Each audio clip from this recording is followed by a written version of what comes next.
Today, we're digging into a deeply troubling story coming out of Florida's largest women's prison, Lowell Correctional Institution.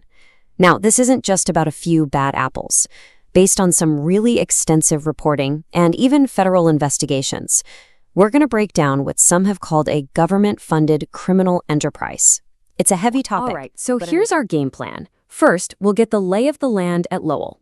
Then, we'll look at the shocking pattern of abuse that's been happening. After that, we'll ask why it's been allowed to continue by exploring the culture of impunity. We'll also see how this isn't just a one-off problem, but part of a national failure. And finally, we'll talk about what can actually be done, the pathways to accountability. Okay, first up, Florida's largest women's prison. We're talking about a facility in rural Marion County that for years has been at the very center of some incredibly serious allegations. So let's be clear. We're not talking about a few bad days or isolated incidents here. What the reporting shows is a problem that is absolutely systemic. We're talking nearly 2 decades of this.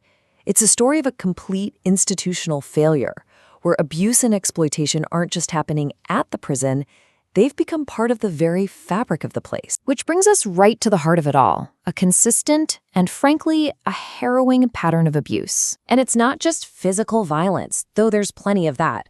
It's about exploitation at the most fundamental level.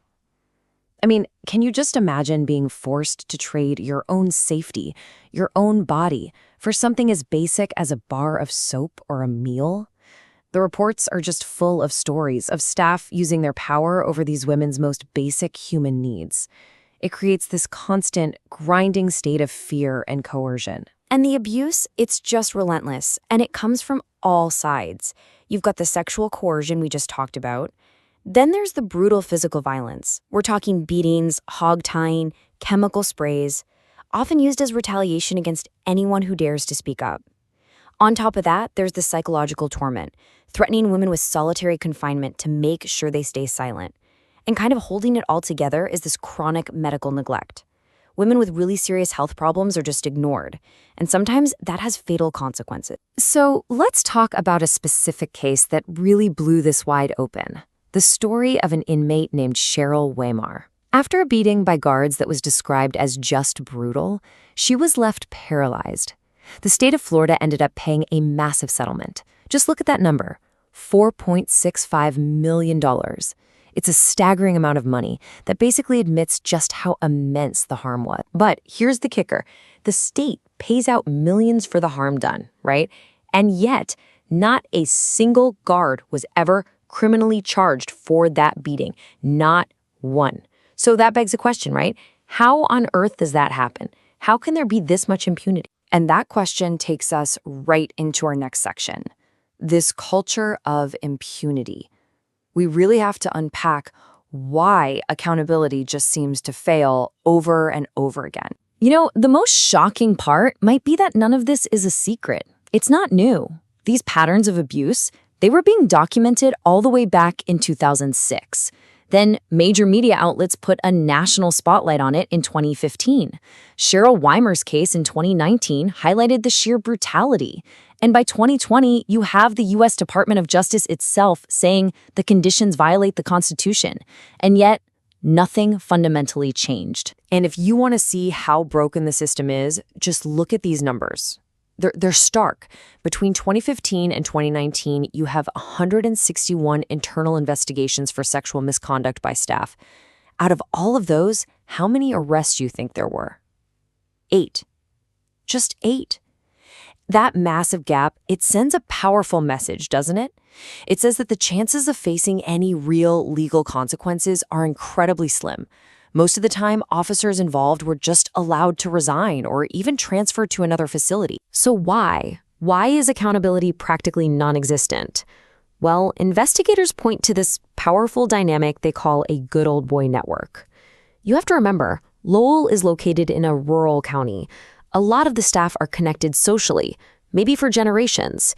It creates this intense loyalty, this culture of silence. It's a system designed to protect its own and push back hard against anyone from the outside trying to look in or make changes. All right, so it would be really easy to just point at Lowell and say, wow, what a uniquely broken place. But the reporting, It suggests that's a huge mistake. Lowell's problems are actually a symptom of a much, much bigger national failure. I mean, take a look.